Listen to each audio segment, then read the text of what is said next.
સંપત્તિ આવે ને તો 18 અવગુણ લેતી આવે. એ ભેગી ભેગી જ આવે વલ્લભભાઈ, વાહેથી આવે એવું નહીં, હારવાર આવે. પણ એક વસ્તુ બહુ સભાનતાપૂર્વક અહીંયા બેઠેલા તમામ પુરુષોને કહું છું, જે પુરુષ ઘરે સાંજે થાકી હારી હાંફીને પાછો આવે, જગત આખાનું ધન લઈને ઘરે આવે અને એને સ્ત્રી નામનો મીઠો આવકારને શાંતિ ન મળે ને ત્યાં સુધી એ ધન લક્ષ્મી ન બને, એ ધન ધન જ રહે.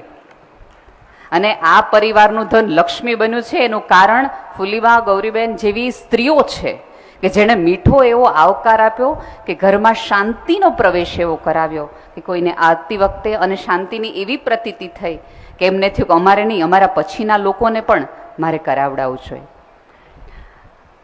હું સૌજીભાઈને કહેતી હતી, મેં તો અત્યાર સુધી અમે એવું સાંભળ્યું હતું કે પરાણે પ્રેમ ન કરાવાય. મેં કીધું પણ તમે તો છેલ્લા 14 વર્ષથી પરાણે પ્રેમ કરાવડાવો છો.